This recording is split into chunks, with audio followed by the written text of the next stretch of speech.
જી નમો બુદ્ધાય, જય ભીમ, જય સંવિધાન, જય ભારત. આપણે આજે એકત્રિત થયા છીએ 5 જુલાઈ 2026ના રોજ. આપ જોઈ શકો છો, આ દ્રશ્ય છે ધમ્મભૂમિ ધમ્મવિહાર બુદ્ધ વિહાર ભાવનગરના આ દ્રશ્યો છે.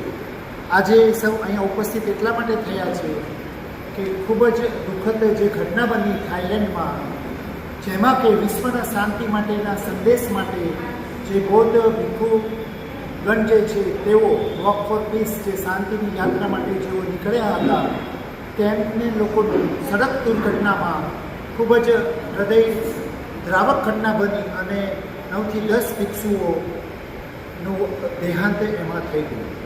આપ જોઈ શકો છો સાથીઓ, આજે ભાવનગર જિલ્લામાં, ભાવનગર શહેરમાં બુદ્ધ વિહારે એમને આદરાંજલિ વ્યક્ત કરવામાં આવી.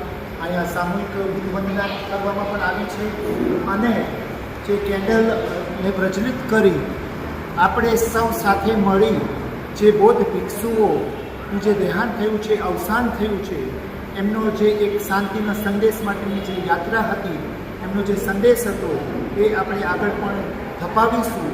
એમનું જીવન, એમનો અંત થયો છે એમના જીવનનો.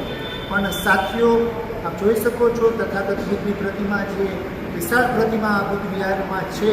આપણે સૌ અનુયાયીઓ તથાગત બુદ્ધના આપણે એમના સંદેશ માટે થઈ આપણે ખૂબ જ સરસ રીતે મહેનત વધારે કરતા રહીશું. અને જેમ કે આજના દિવસે સંવેદના વ્યક્ત કરવામાં આવી, અહીંયા ધમ્મભૂમિ બુદ્ધ વિહારના સંચાલકોમાં જ્ઞાન પ્રકાશ ગોળજી છે, ડૉક્ટર મનોજ પરમાર અને મંજરીબેન, એ તેમના શબ્દો દ્વારા શાબ્દિક એમને આદરાંજલિ વ્યક્ત કરી અને સાથે જ એવો સંદેશ આપ્યો મહત્વપૂર્ણ કે દુનિયામાં અને આ વિશ્વની અંદર કોઈ પણ વસ્તુ છે એ અનિત્ય છે. કોઈ પણ વ્યક્તિ, કોઈ પણ ઘટના, કોઈ પણ સમય, એટલે કોઈ પણ વાત અને સમય કે વ્યક્તિ કાયમ માટે આપણી સાથે નથી હોતી. તો મહત્વપૂર્ણ સંદેશ એમણે આપ્યો.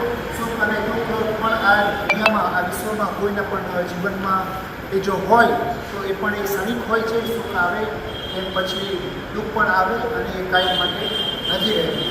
આપણે ખૂબ જ મક્કમ મનોબળથી, મજબૂત મનથી આ જે ભિક્ષુઓનું જે અવસાન થયું છે એમને યાદ કરી એમના સંદેશને આપણે વધારે પહોંચાડીશું અને આપણે સૌ સંકલ્પિત બનીએ છીએ કે તથાગત બુદ્ધ અને બાબા સાહેબ આંબેડકરની વિચારધારાને આપણે ફેલાવતા રહીશું. નમો બુદ્ધાય.